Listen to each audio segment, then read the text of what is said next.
I know, here from DFL, Jamie Makepeace. I'm sorry. I have this cold, but I can't talk to her. And she's very instrumental in helping us at the State House. Still helping her everything. Thank you. Marquart.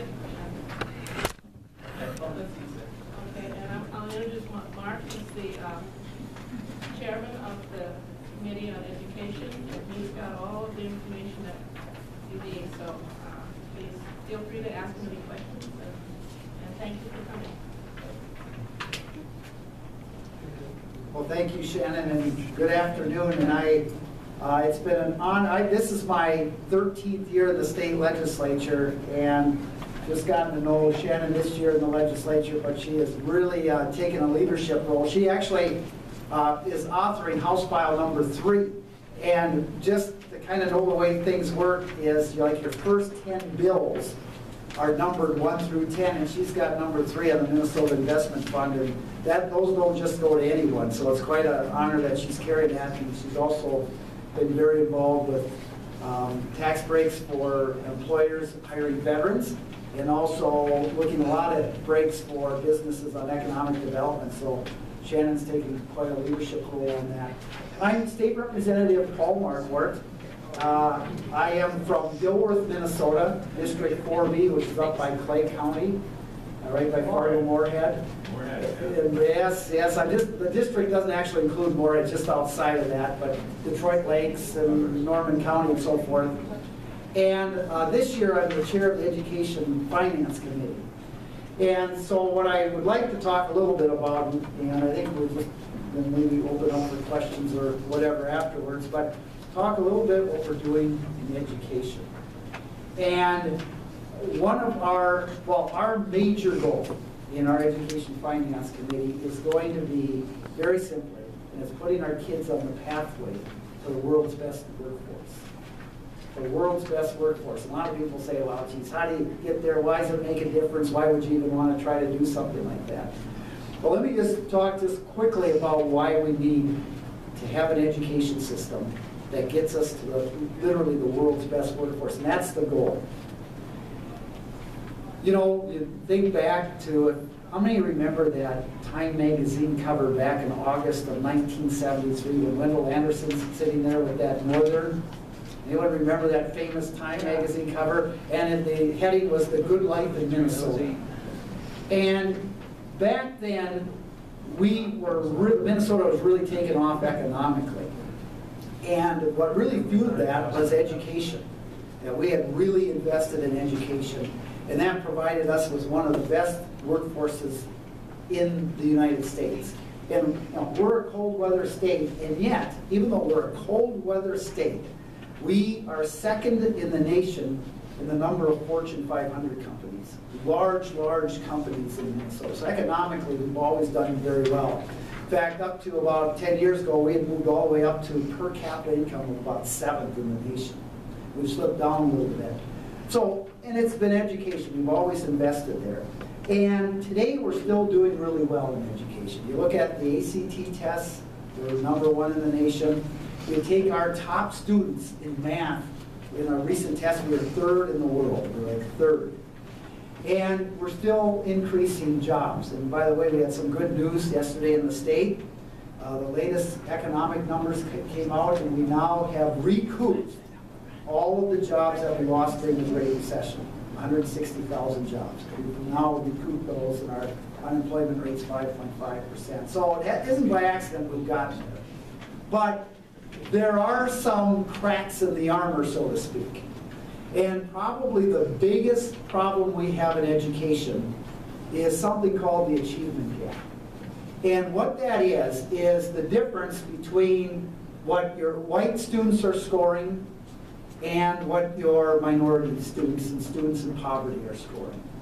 And just to give you an idea, on these proficiency tests that we're taking, students of color are only scoring at about half the proficiency as a white student.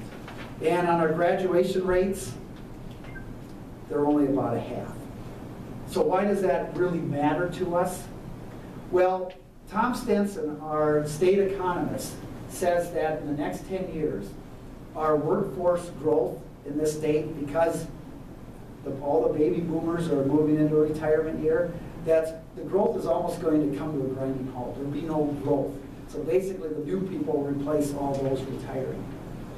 And so you can't rely on increasing productivity in the workforce by trying to bring in new workers. You're going to have to raise the productivity of everyone in that workforce.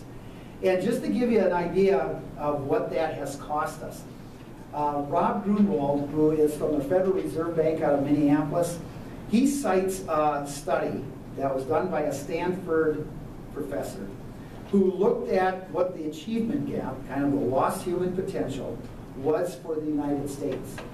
And he used a methodology and came up with that we are losing about $1.3 trillion a year in lost economic output, GDP, a year, because you've got a lot of students that are not talented enough to really contribute into the workforce.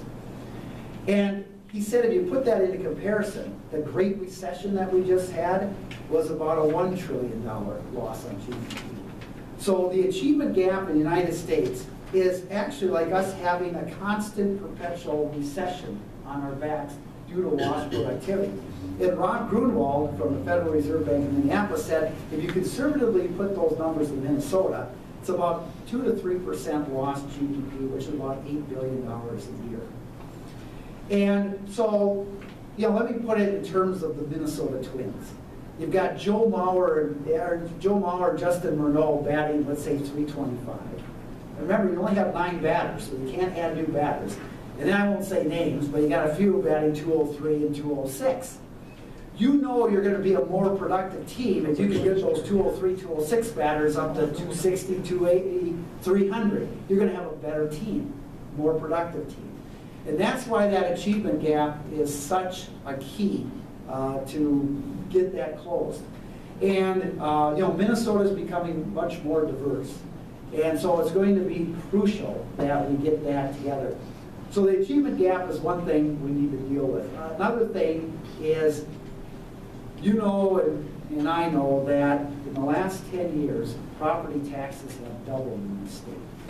And on the education level, it's actually more than doubled. It's gone from about $1 billion total in property tax in Minnesota after we brought down the big reform in 2001, where the state was going to kind of take over all the property taxes. It went from $1 billion to about $2.3 billion today, as we have not kept up with the funding, and more have had to come on property taxes. And so, while that's happened, areas, a lot of them in rural Minnesota, have seen a disparity where the property wealthy districts are doing very well. Property poor districts are not able to offer as much in education. And it's actually getting to the point where the quality of your education opportunities start to depend on your zip code. And if you look at the equity between the high revenue districts and low revenue districts, in the last 10 years has widened by 67%. Which is not the right direction to go. And workforce, they say that by 2018, that 70% of all those jobs in 2018, the new jobs, are going to require some sort of an advanced post-secondary degree. At the current rate where we're at, we're going to be about 150,000 jobs short of fulfilling that. And so, what would it mean if we get to the world's best workforce? The economists, we held up kind of a summit back on February 19th where we invited members of the Chamber of Commerce, the Business Partnership, employees, economists, just all over. And we said, what does it mean if we can get to the world's best workforce? And overall, it would improve our quality of life in Minnesota. As I mentioned before, our GDP would be about $8 billion greater. They say our unemployment rate, even though we're already 2% behind the U.S. or lower, would be 2% lower than that, which is about 60,000 jobs, the equivalency. And probably the most important thing is we would have the sustainable resources and revenues to be able to afford, into the future, the most important priorities that we have, like education, infrastructure, and healthcare, and those type of things. So what are we doing here in the education? Kind of getting to what's the plan now? And that kind of lays it out. What are we planning to do on the Education Finance Committee?